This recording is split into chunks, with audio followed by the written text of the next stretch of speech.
Later today, the Senate is set to vote for a ninth time on a short-term spending bill as the government shutdown stretches into its third week. The vote is expected to fail yet again, as Republicans and Democrats have yet to make ground toward reaching any kind of deal. Joining us now, Chris Doles, co-executive director of the Federal Unionist Network that represents union workers. Chris, thanks so much for being with us in studio here.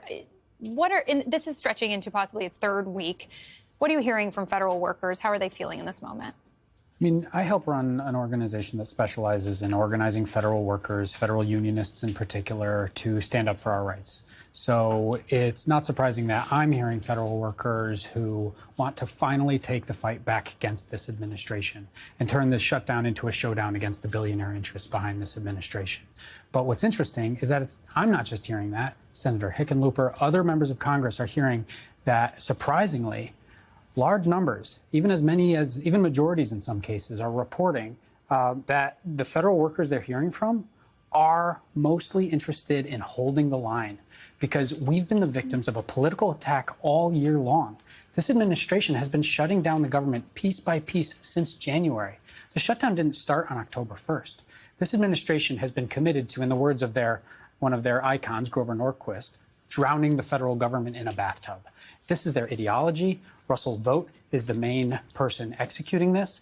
But ultimately, federal workers, large numbers of federal workers, are actually welcoming this as a fight, because this administration wants to shut down every aspect of the government that serves regular people's interests permanently. And they do that at great financial peril to themselves. The Bipartisan Policy Center finds that if the shutdown lasts through October, that 1.8 million paychecks will be withheld from civilian employees of the federal agencies. Talk a little bit about, I know you said that they're dug in here and they're ready to hold the line, but what does that mean for them in their everyday life? Look, the law is very clear. We're going to get that pay. We won the sympathies of not just the American people, but also of Congress back in 2019. And Congress passed a law and Trump signed it. We're going to get that back pay. And yes, we've heard the threats that they will withhold it. To me, those threats, a blatant threat to ignore a law that Trump himself signed, make it all the more important that we hold the line, because it shows who we're dealing with. We're somebody who has absolutely no respect for the law, no respect for the civil service, somebody who wants to politicize the civil service just like they want to politicize the tariffs in Argentina, like your last guest discussed. This is an administration that is completely committed to consolidating power in the hands of one person. And it's so scary and so bad that federal workers are ready to uphold our oath and stand up for the Constitution, even if it means missing some paychecks. Yeah, I was going to say, so even with, taking into account President Trump's threats to make some of these furloughs permanent, to make deeper and deeper cuts, what would you advise lawmakers? If you could talk to lawmakers out there, what would you say they should do? I mean, Congress has to stand up for its role. The power of the purse rests with Congress.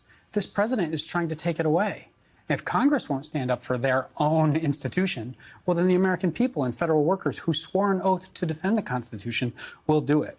And I think we need to have an honest conversation about Russell Vought right now, because Trump says that everything he's doing is, part of his mandate. But Trump said before he got elected that he knew nothing about Project 2025, and now he is completely implementing Project 2025 and has put in charge of the federal civil service the very person who wrote that.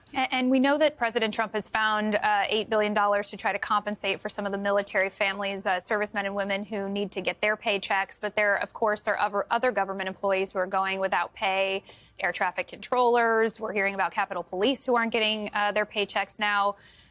What's your word on sort of balancing the need, of course, to pay our military servicemen and women? They deserve it. Finding that way to deflect from the current crisis, but also trying to find a full-fledged agreement here. I mean, this is just further evidence of the politicization of the civil service and the military, for that matter. The way that he's paying the military is probably illegal. Maybe it's a good thing because military personnel shouldn't miss paychecks, but it's probably illegal. Just more illegal actions by this administration to cover one flank and fight on another. I think that the pain that all federal workers have been feeling all year long and will continue to feel for a long time ultimately shows that this administration is willing to politicize the civil service and wield whatever tools they have to immiserate us. Russell Vought said that his purpose is to traumatize federal workers. This is the man who's running this strategy right now.